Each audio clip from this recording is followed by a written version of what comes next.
I mean, would you have waited? It's Romania Black, and I'm sorry. I have other things I need to record. I have things on my list. I have my planner here. I have my calendar here. I have things I should be recording right now, but I can't help it because Berserk's just, it's freaking good. And we're on episode 18, and when we last left off, there were a lot of questions that needed to be answered. Can I say that? The whole smirk and smile between Griffith and Guts, I'm like, what are you guys what are you guys conspiring to do? There's the poison. Did Griffith drink it? Is he poisoned? What's happening? Griffith seems to have a pretty good tolerance of poison thanks to the Behelit. So does that have something to do with it? Does the Behelit cure poison? We don't know. And then Casca and the others in the Band of the Hawk have no clue what Guts and Griffith are planning. So all bets are off. And Foss maybe knows. I call him Faust. Foss maybe knows, but we don't know. The Queen's there. The King's there. Charlotte, is she going to live? There were just a lot of questions, and I couldn't wait. I'm like, it was one of those episodes where the cliffhanger, you're like, I need to know answers. I need to know what Guts and Griffith were they talking before? Are we going to see that? Is the Red Wedding about to go down? So, yeah, it's about to storm outside, and I was like, it's a rainy, gloomy day, and I'm like, what am I going to do? And I was like, I really want to know answers about Berserk. So that's where we are. That's why we're here. So, yes. But what can we do? What can we do? So, I'm really excited for this episode, y'all. No clue what to expect. That's what I love most about this series, is at this point, we have suspicions, we have theories, but we have no clue where we're going, and that's what makes it so exciting. So, thank you, patrons. Thank you, philanthropy tier people. Thank you, subscribers. I hope you all forgive me for watching ahead, but I can't help it. I'm actually not that far ahead from you all, so if it's any consolation, I'm only a couple of episodes ahead at this point. Y'all are catching up, so... But I'm not going to wait any longer. I want to see what's going down. I hope y'all are ready. So we're going to start episode 18 of Berserk and see what the hell we get out of this episode. And we're going to do that here in 3, 2, 1, and let's find out.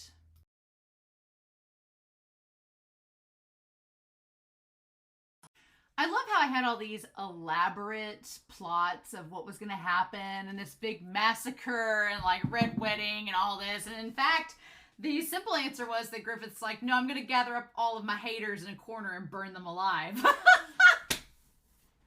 While my boyfriend looks sweet in his feathered cap like a Yankee Doodle and goes out and just takes care of business for me. I mean, this is a lot cleaner.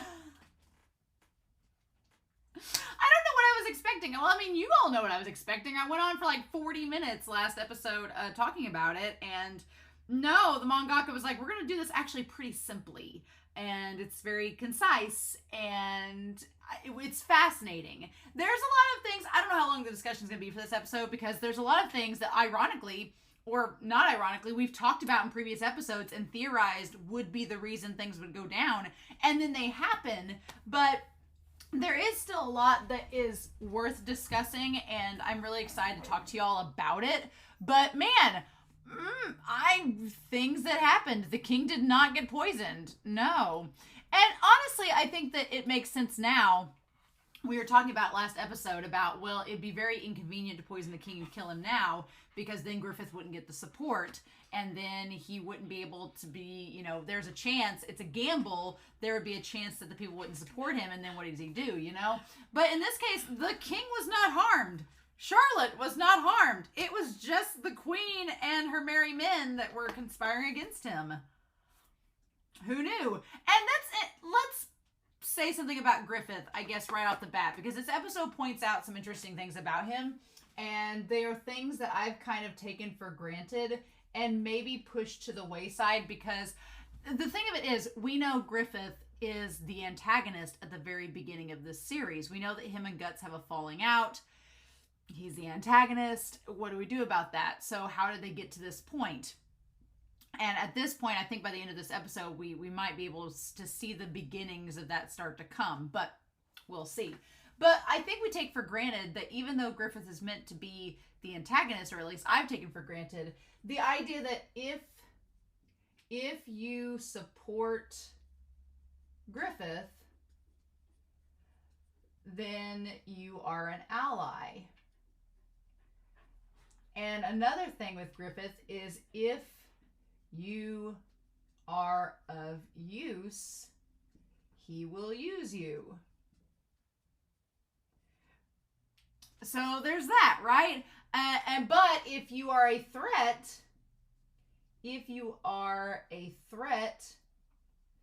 to his dream, then you have to go. And I think that's the thing with the man that, the assassin that had the poison, the thing with the guys that helped blackmail Foss with his daughter being held hostage. We'll talk about that. There were some moments that I feel are going to be expanded in the manga. I don't want to know what those are. I have theories, but I'll posit them to you, but I don't want to know. I don't want to be corrected or know for sure until I get to the manga, because what fun will it be if you tell me what it is, right?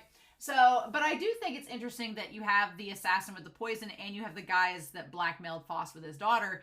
Once they were useful to Griffith, and Griffith paid them, and he was very sincere about that payment. It wasn't one of those scams where he's like, oh, here's your money, and then Guts kills him. He's like, never mind, I'm going to take the money back. No, he keeps the money with him. He's like, I made a promise. I'm going to stick to it. He is a man of his word, right? And he's a man, let me put that on here. He is a man of his word, for better or worse. For better or worse, if he tells you he's going to do something, he's going to do it. And he holds very true to that, right? But what is interesting about this is that he views those people as being useful, and he doesn't look down on them. We'll talk about that a little bit later with the guys that he hired. But if they're a threat to him, then he's like, no. The queen, no. The guys, no. He keeps Foss around because he knows now he's got Foss on a leash. He knows that Foss is a coward and that Foss will easily do whatever he wants him to because Foss knows the pecking order and knows that Griffith is higher than him on the pecking order. And I don't think he's worried about Foss because he's like, well, all I had to do, he's like, you could have poisoned me, but all I had to do was threaten you with your daughter and threaten you with this, and you did whatever I said. So you're not actually a threat. Now, what would have been interesting is if Foss had, said, screw my kid, as horrible as that sounds, but said, no, forget about it, and actually poisoned Griffith. But Griffith took a gamble that wasn't going to happen. That Foss was going to do what he said, and it all happened to work out. So, just that. So, yeah, it makes sense now in hindsight, like watching this episode. It makes sense why Tombstone of Flames being the name of the episode. Oh my God, Tombstone of Flames. What the heck? It makes sense now. I like the map painting at the beginning of Casca holding Griffith and everybody like surrounding her. I'm just now realizing the very dumb hat that Charlotte's wearing. Everybody at this ball, like the Queen and Charlotte looked amazing during the parade when they came through last episode. Here, they downgraded hard. Like that stupid ball hat makes her look like a Digimon. The Queen looks really dumb in purple. I'm like, your fashion went down. I was like, I don't blame Griffith for being upset. But yeah, poor Charlotte thinking that he's dead. And the Queen's like, foo, foo, foo. No more you. The metrosexual knights are keeping order and trying to keep any possible killer from escaping. And Foss is like, everything's going according to plan. And then the assassin managed to get out before the doors were shut. I loved all the map paintings. I thought that the map painting, like still shots in this episode were really, really well done. Has me excited to see the manga. What is Guts' outfit? Guts is a secret assassin. Every time Guts tries to be incognito and be stealthy, he fails miserably. Because when he was trying to kill Adonis and killing Julius, he was so obvious, like just like barreling through like Lancelot and Monty Python the Holy Grail. Here, he has the most conspicuous hat with the biggest feather on his head. Granted, Guts looks amazing in that outfit. I'm all for it. If I had a line of Guts dolls, I would want the Guts post-Queen assassination doll. I want that one. I want Guts with his little feather hat and his brown cloak. I think it looks really good on him. I'm all here for it. But yeah, he was basically made to cut out the loose ends. So we'll talk about Guts and Griffith. We're going to put Guts over here, right? And so Guts was to take care of loose ends. What is interesting about Griffith that I want to point out in all of this is that he has others do his dirty work. He has others do his dirty work for him. Like Foss technically traps the queen and the others in the house in the secret like hideout and lights it on fire. Guts takes care of the runaway guys. Griffith just stands there and looks pretty. It's basically what he does. He has others do his dirty work for him, which is that compensating for what Griffith can't do? Probably. But it's a very interesting commentary, and he kind of asks Guts about it later, but we're not there yet. So we go to their secret clan headquarters where they have this little round table. I honestly was expecting the queen to call out Foss because she's been noticing that he's been acting weird this entire time. I expected her to call him out. She did not do that. Maybe she should have. Could have saved her life. But the moral of the story is, folks, if you see something wrong, you should speak up about it before it's too late. But yeah, I didn't expect this either. When Foss got up to leave, I was like, okay, something's going to go down because Foss is exiting the room. He's removing himself from the situation because he knows something is about to go down. What I honestly thought it was I thought that Guts was going to show up and massacre them. That's what I thought. I thought Guts was going to show up and murder everybody. It was going to be this big bloodbath. Thought that was the case, but no. This was a lot more seeming like an accident / cleaning up everything in one fell swoop, right? I do love the symbolism and imagery of Foss's reflection in the spilled wine to like show the poison and everything. I love the reflection of him that we get in this episode. It's great. And I love how he tells the queen, he's like, oh, well, you're just seeing me under candlelight for the first time. It's like Foss is revealing his true colors, that he's a double crosser and that he's out for him and nobody else. So I thought that was really, really well done. I liked that a lot. And they build up Foss as being this big strategist. They're like, oh, well, you're the strategist. You think of all these plans. You're really great. Which is another thing of why Griffith maybe didn't want to kill Foss. Because Griffith's like, I have to run this kingdom and I can't run it by myself. You know what I need? I need a battle strategist in case if someone else tries to wage war against us. So it's almost like Griffith is like, I don't need to get... Here's the thing. Griffith knows... Let me put this on here. He knows what he needs. He knows what he needs to run a kingdom. And he knows he needs the band of the Hawk. He needs troops. He needs loyal soldiers. He needs a loyal band of merry men that will do what he asks. And Casca and the others are pretty damn good. So he's like, I can't lose them. Which comes with them getting knighted and becoming part of the kingdom, right? He does know that he needs Foss. Foss is a coward and a worm, but he's really good at strategizing. And Griffith's like, I need somebody on my side that if we come into a conflict, they can help. That would be Foss. The other guys at the table and the queen, they have no value to me. Griffith's like, I see no value in them. They can go. But that also brings to light Guts.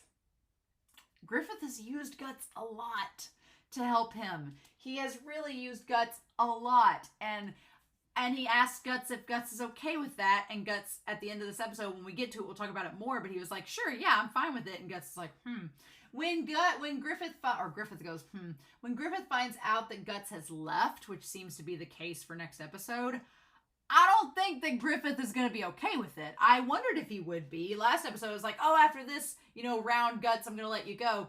I don't know. I don't know if Griffith is going to be comfortable with Guts just leaving because he technically isn't king yet, right? We don't know how much time has passed from the funeral to when Casca sees Guts leaving. It doesn't seem like it's been that much longer. I'm sure they've been knighted by now because they're living in the castle barracks, I'm sure they've been knighted, but I don't feel... Either they've been knighted or they're getting ready to be knighted. But I don't feel like Griffith is going to be okay with Guts leaving because he's not king yet.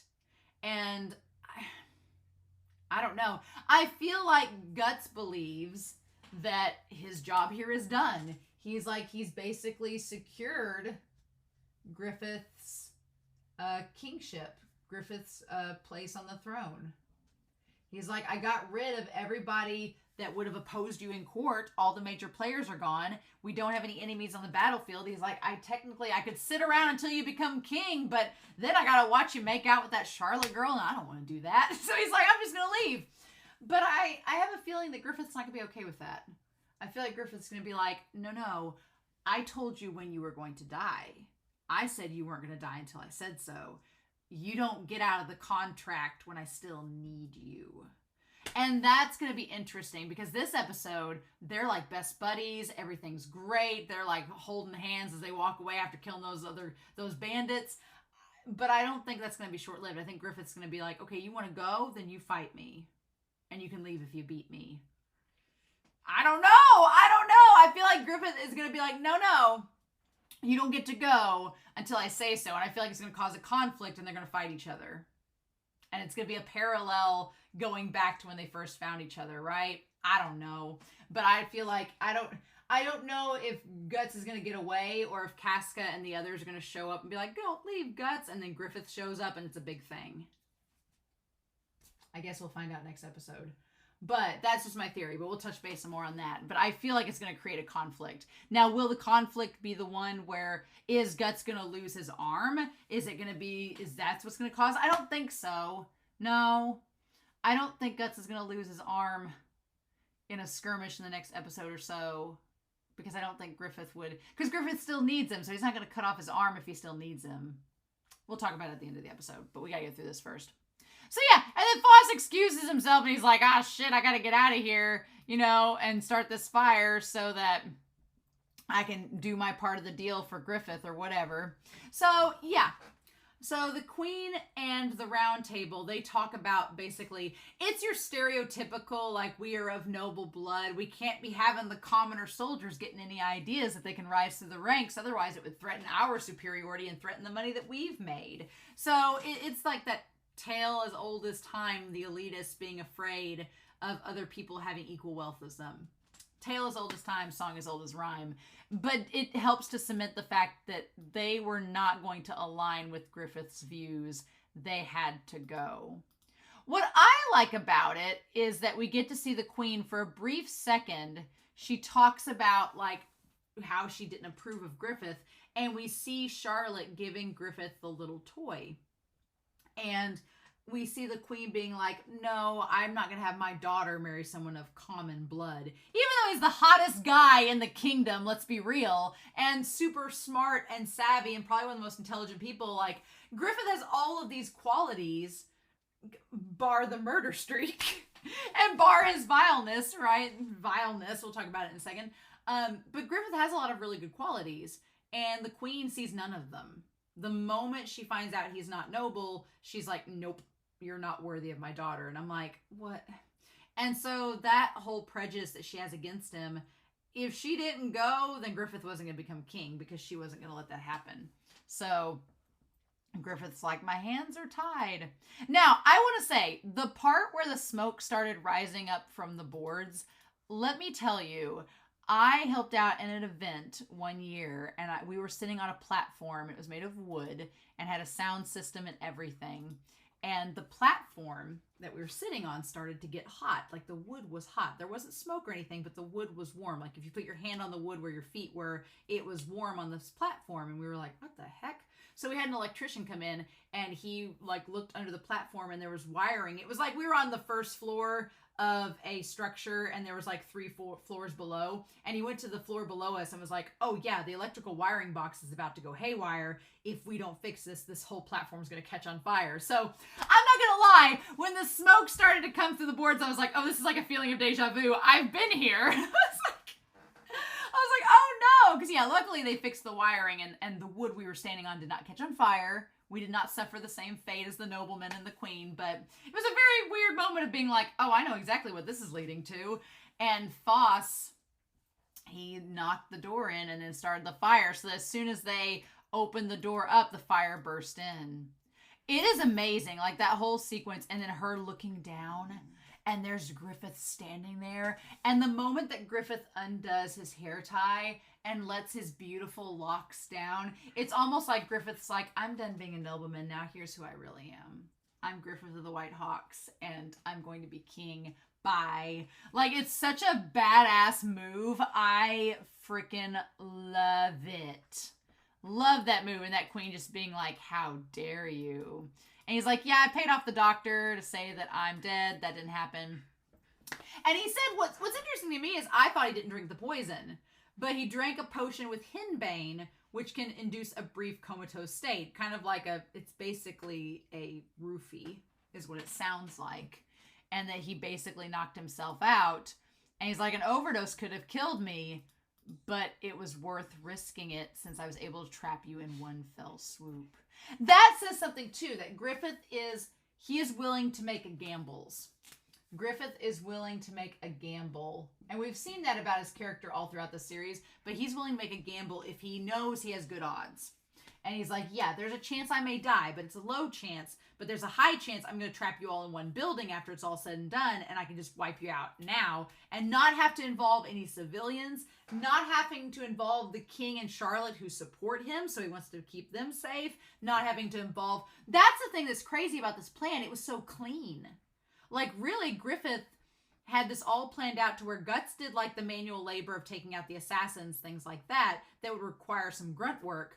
But Voss orchestrating it to where they all were gathered in one location and no one else was around because they're trying to keep secret, so they don't want to be next to anybody, so they're off in their own little place. So Griffith's like, perfect, I can kill you all and no one else will be harmed. I do think that says something for Griffith, because the way I had imagined it last week, I was like, oh, they're going to cause this big red wedding, it's going to be a massacre, blood everywhere. No, because Griffith is going to be a king. And Griffith's like, I need subjects, I need soldiers, I need the people on my side, and I also need the country to not be in a state of chaos. So, if instead we just have this accident happen, then yeah, it's sad and tragic and everybody's going to mourn them, but it's not going to throw the kingdom into disarray. It's not going to be a situation where everybody's up in arms. Now, we'll talk about that in a minute, because during the funeral, there's some things said that I want to talk about and break down. But Griffith's like, we're not going to put the country in a state of panic. We're just going to do this cleanly, concisely, get these like gnats out of the way so that I don't have to worry about them once I'm king. And I have a feeling now that Griffith is going to try to secure his place with Charlotte to become king himself. I'm going to see if that happens. We'll see about that. But man, it just him standing there with his arms crossed, like, you guys all just had this coming. It's just, oh my God, it's crazy. And her calling him a swine. You think a man of lowly origins can burn me, a queen, and you're a commoner. And then like, it's almost as if like Griffith stares at her with this look of utter disdain, but it's almost like him looking causes the branch above her to break and fall down on her and kill her. It's not how I thought it was going to go down, but it's a lot less bloody. That's for damn sure. And then, yeah, we did have this part here that we've talked about in episodes past, that the moment that Griffith saw him, because Faust was like, you knew about our plan to poison you. And he's like, no, I didn't. I just assumed you were plotting against me because I saw you that day and realized you were afraid of me and you were going to do anything you could to destroy me. Now, what does that say about Griffith and his own views on things? Because we've never seen Griffith really look afraid. I mean, there's been a couple times he's been shocked, but we've never really seen Griffith be afraid of anything. So it's like, what threatens Griffith? And obviously the threat is him not getting his dream. But he talks about the moment he looked at Faust back at that hallway before they went on that battle against Adon. He's like, the moment I saw you, I knew you were afraid of me and were going to plot to hurt me. So I started thinking up countermeasures to deal with it. So maybe in last episode, Griffith knew that he was going to kill Charlotte's mom, and he was just like, sorry, girl, I got to do this. But honestly, they don't seem that worried. When we did the funeral with the princess and the king, they didn't seem to be taking it that badly. She didn't seem like she was missed. And maybe she was, and they were just holding it in, but they weren't like wailing and crying over, and like you didn't see like Charlotte with the tissue up against her eyes. They were just kind of like, oh, this sucks. My mom and the queen's dead, but they didn't seem too overly morose about it. But I love Griffith standing over Faust saying, in your eyes, I could see they were clouded with fear. When one is confronted by something truly frightening, they can't ignore it and have two options. So he says that when you have fear of something, you have two options. You can either submit to control and ensure your own protection, which is what he believes Foss is going to do now. Or the other option, if that doesn't work, is that you annihilate it and eliminate the terror. Or else you annihilate and eliminate the threat. Those are your two options. You either submit to it and its control, or you annihilate the threat and then you don't have to worry about it. And he's like, well, Foss tried to do the annihilation thing. Didn't work. So now he's going to submit to Griffith because he's afraid of him. So he doesn't see Foss as a threat anymore. Now the question is, does Griffith think that is Griffith afraid of Guts? I would honestly think Guts is probably the only one Griffith needs to be afraid of. Everybody else can't really match him, but Guts could. So the thing about it is that Griffith knows that Guts is not afraid of Griffith, right? Guts is not afraid of Griffith and views him as a comrade. So that's good for Griffith, right? But I wonder if Griffith is afraid of Guts. And so his two options are either I submit Guts to my control, ensure his protection to have him work for me, or I get rid of him. Because Guts is something that's a threat to my dream. Now, right now, Guts said that he's like, I just can't be, he's like, I wanted to help Griffith accomplish his dream, but I can't follow him. I'm not going to get buried by it. I love that analogy of being buried by a dream as the snow's falling down, like be buried in snow. I love Guts saying, Guts is a poet, as we know from previous episodes. But I love that idea that Guts does not want to be, he does not want to be buried in Griffith's dream. He's like, oh, I love you, man, but I don't really want to get bogged down by you anymore. He wants Griffith to be his friend. And I'm curious if he will ever tell Griffith that, right? What I'm really curious about is, we'll talk about it at the end of the episode, but are those words that Griffith said at the fountain going to come back, and is Guts going to eventually at some point tell Griffith about them? And is Griffith going to be like moved? Is he going to be like, that was BS? What is he going to say about it? We don't know yet, but it's now becoming apparent that maybe Griffith fears Guts. And he's like, well, I either need to kill you or use you. And it's just been conveniently working out for him this entire time.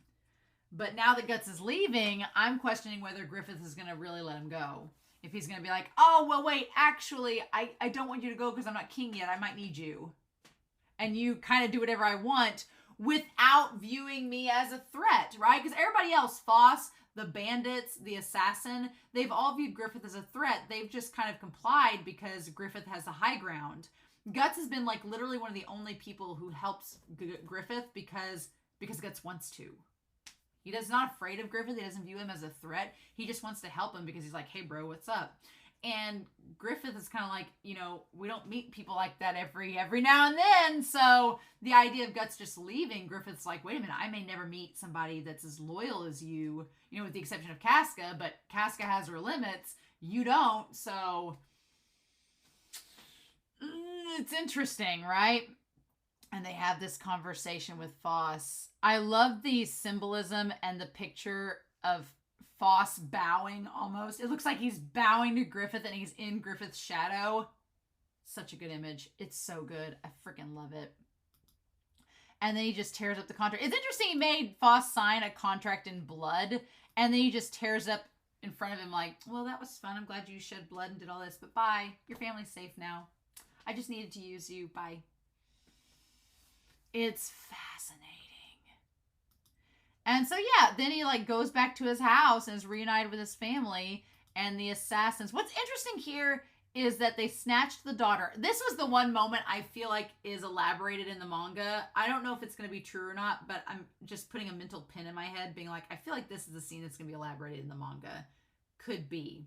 What I find interesting about it is we just had a conversation with the queen about how we can't, work with the peasants. We don't want to trust the peasants. They can't be in a position of power because, otherwise they'll try to like rally against us noble folk. Here we see Griffith kind of do the exact opposite. Griffith employs the underworld. He employs the common man, and he doesn't look down on them. He doesn't view them as inferior. He just views them as a tool. Like, I just needed to use you. Thanks. Here's your money. Okay, bye. And then Guts tears him down. But it's interesting because you have all this prejudice against the common folk in this world. And then you have Griffith, who is very much like, I don't have an opinion of the common folk. I don't care. To me, it doesn't make any difference, which is interesting. And I thought for a second that they were going to like get away, but no, then Guts shows up in his swanky hat and like cuts them all down. There's an interesting dragon statue that's shown throughout this episode. It's a dragon, or like a duck-billed dragon or whatever it is, but it's holding like a lamb, and it's like ate the head of the lamb off, which is very curious. And I'm almost like, it almost seems like it's supposed to be Griffith, because there's a griffin that's like an amalgamation of different animals. It almost feels like Griffith is the dragon in the statue, and the people that get in the way of his dream are the ones that he's biting the head off of. Is Guts the lamb? I don't really think Guts fits a lamb description, but dang, Guts in that dang, I guess he isn't his blue. He's in his blue dress robes. He just has a sweet brown tunic and the hat with the feathers. So he didn't do much of a quick change between the time that they were together and then when they left. I do think it's interesting that Griffith's like, no, I paid this money. I'm not going to take it back. He's like, leave the money. They earned it. It's their rightful share. And there's the comment of money opening all doors.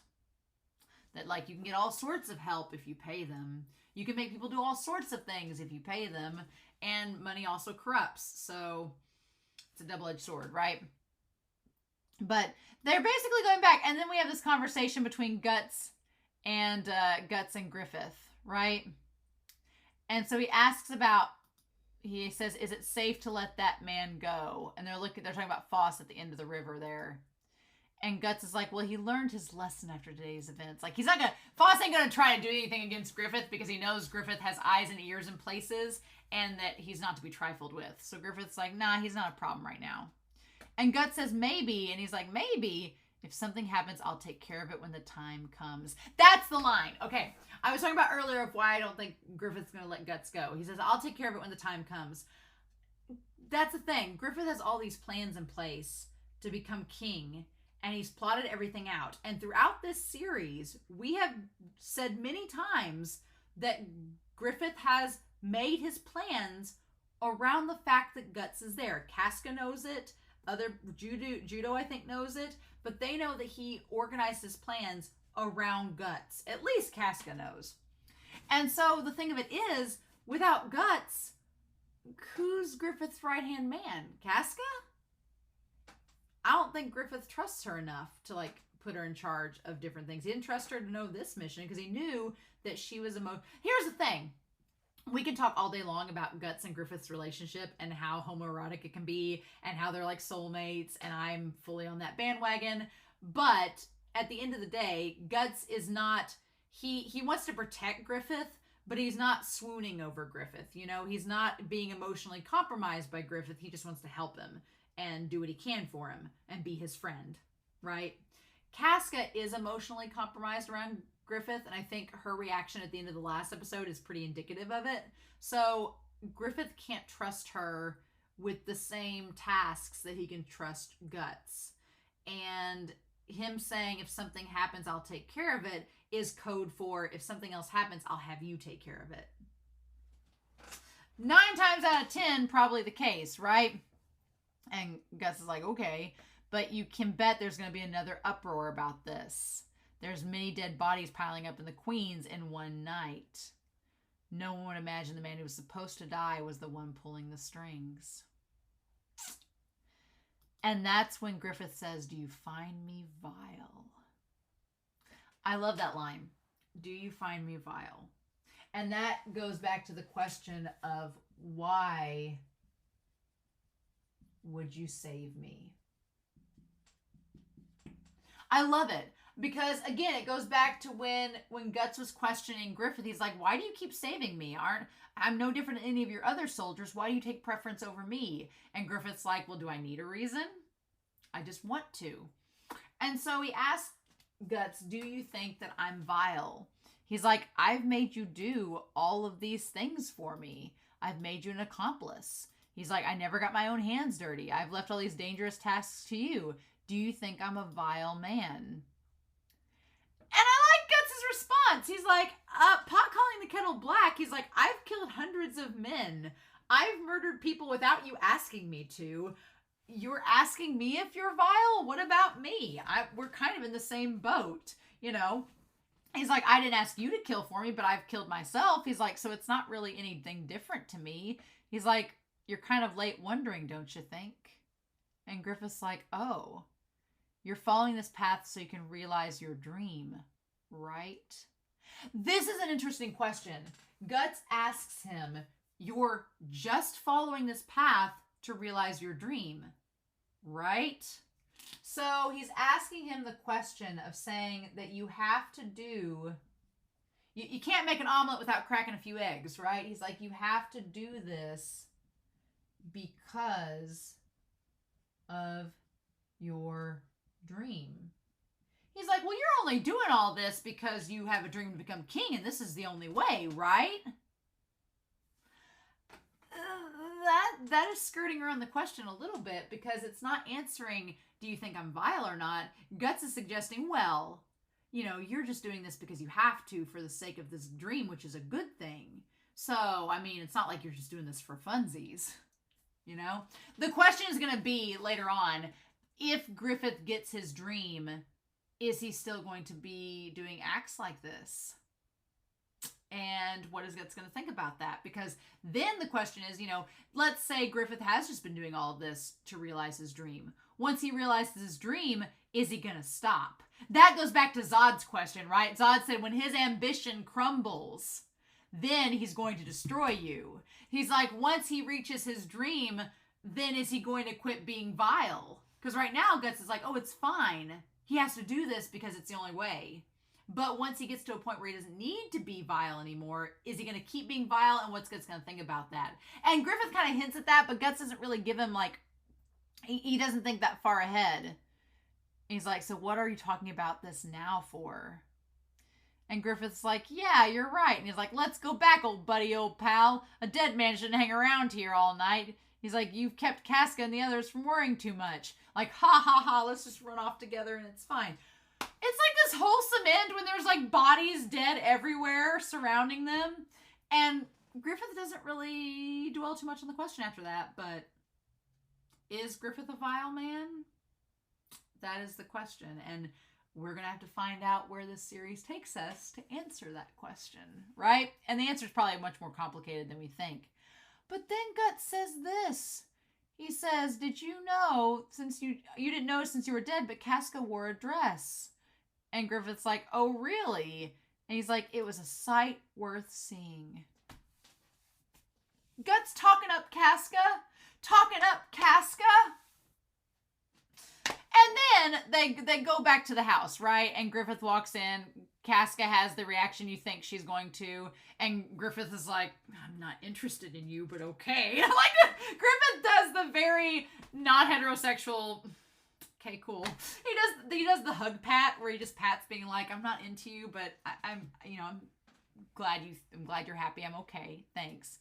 And instead he looks more sincerely kind and warm to Judo than he does Casca. He has more warmth in his eyes when he looks over Judo and the men surrounding him than this one woman. He's like, guys, I'm not into her. Don't get the wrong idea, you know. But I love that he looks over at Judo and Judo's like, mm-hmm. And then Corcus is crying. Corcus, there's no tears. I see no tears coming out of Corcus' head. He is fake crying to all bits. He's just put on a show. Now, Rickard has a lot of cute little crying moments, which is really sweet. I like Rickard shedding tears. And Griffith is like, I'm sorry I distressed you, Casca. It's like, sorry you feel bad. Right? And then Rickard being like, well, since you collapsed, you were in a state of shock. And he says, you look pretty in the dress. Mm-hmm. What gets me is Guts standing outside the door. You know, like we know at this point that Guts is going to leave at some point. We don't know it's at the end of this episode, but we know he's about to leave. And it's almost like Guts looking back at them like, they're going to be okay. They don't need me anymore, you know? And what sucks is that you have Guts who thinks that Casca is going to be with Griffith. It's the stupidest triangle because you have Guts. Guts is like, oh, don't worry. Casca's going to be with Griffith. They're going to be together forever. Problem solved. I don't need to be in this equation. Then you have Griffith, who just wants to be with Guts, and is like, I don't want anything to do with Casca. No, this is not going to work out. And then you have Casca, who, yes, does heart Griffith, but she also hearts Guts in a different way. So, yeah. I love that Guts just doesn't think anybody's going to have a relationship with him. Meanwhile, both Casca and Griffith actively want to have a relationship with Guts. What is this love triangle? What is this business? What is this? And so then, yeah, we see him walk off. We see the funeral session, all the knights. This part's really interesting because they're trying to figure out, like, who caused it.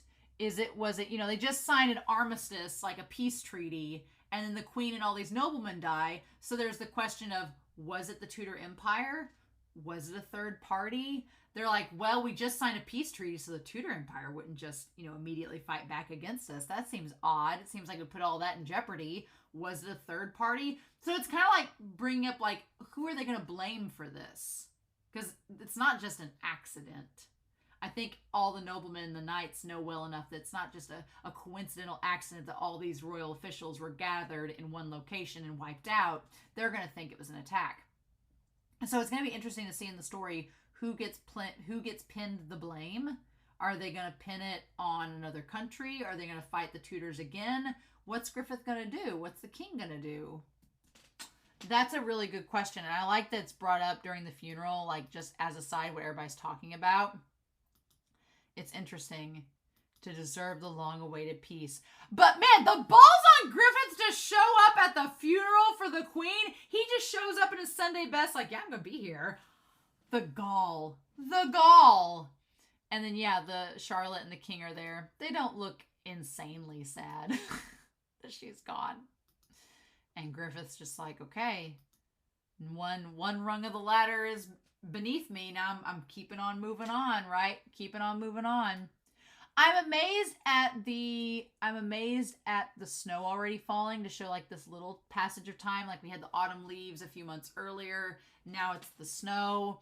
We don't exactly know how long it's passed, if they've been knighted or not, but they're in the castle grounds. They have their own space, right? And so we see Guts like, we see all the guys there in the barracks sleeping, and Guts like has his hand bandaged up, but then he always does. And he like has his cloak on. He has the sword given to him by Zod, which is, don't blame him for taking it with him. But he's leaving his broken sword and his armor behind. And he looks happy. Like Guts is like, okay. He's like, I did my part. I made friends. I helped them. But now I got to go find my own purpose. I got to go figure out what's my dream. And it's not going to be here with Griffith. I need to go do my own thing so that we can be friends. Right? I don't know. Because then Casca, I love Casca, the shot of her like reading by the window. It's so pretty. Like I love her little nightgown. And she's reading her book. And then she looks out the window and sees the snow and sees Guts leaving. She runs past Corcus and Judo, who I don't know if they're going to follow them. I'm glad they didn't show up immediately. Corcus, of course, thinks that she's running to the bathroom. Corcus, what are you doing? But we've seen Judo this entire time notice when Casca and Guts are like reacting around each other. It would not surprise me if Judo was like, oh, I wonder if it's something to do with Guts, because why else would Casca react this way? We know Griffith's not here. So it wouldn't surprise me if next episode Rickert and all of them join her in the snow to try to convince him to stay, right? And then the face that Guts makes when Casca's like, are you leaving? And it's not that, I don't think it's not that Guts wants to leave, but he knows he has to be friends. See, this is my thing. I think that Judo's going to notice that Casca's left because of Guts. And he's like, come on, Corcus, let's go check it out. And I think they're going to show up next episode. And maybe Griffith's in the building and he shows up too. I don't know. But if they're all out there, like in the snow, trying to convince Guts to stay, I want to see the conversation from the fountain come back. I want to see Guts bring it up and be like, look, you said that you want a friend that's equal to you and doesn't follow you. And he's like, that's why I got to leave so that I can go on my own path and become someone that can become friends with you, because that's what I want. I want us to become friends, not comrades. The question is going to be, how does Griffith respond to that? Because Griffith didn't know that Guts and Casca were eavesdropping. So I think it's going to come back around. The question is going to be, how does Griffith react to it? That's going to be the question, but I think it's going to come back around. But Guts' face, it's just so sad. Him looking back, and she's like, you know, we've hovered between life and death together. She's like, all of our hard work is starting to pay off. It's just the beginning for us, don't you see? How can you leave? And Guts is like, I decided this a long time ago. And her coming near him, I don't want to live like this buried in his dream. Oh. But just like for Casca to say that they've come so far and that this is the beginning of their life together, I didn't picture it getting to this point like this. No, I did not. Nope, sure didn't. But here we are. So this episode handled the conflict a lot cleaner than I thought it did. It revealed a bit more about Griffith, a bit more about Guts. It definitely took care of business in a very succinct way, but it's leaving a lot of doors open to be like, okay, well, what do we do now? What do we do next? And the big question is Guts going to be able to leave? Are they going to be like, the thing that keeps drawing me back is Griffith saying, you're going to serve me and I will decide when you die. And Guts agreed to that. So if he tries to back out, I don't see Griffith handling that well now. You know, after the talk with Foss and the talk with Guts and how he thinks he's vile, I don't think he's going to let him out. Is it going to lead to a conflict? I don't know. We'll find out next episode, maybe. So, I don't know. I'm curious to know your thoughts down below, what you all thought of this episode. This episode was really good, but I'm curious to see where it's going to lead to next week. So, in the meantime, I hope you all have a wonderful week. Please stay safe, take care, and yeah, I'll be back next week with more of Berserk. Bye!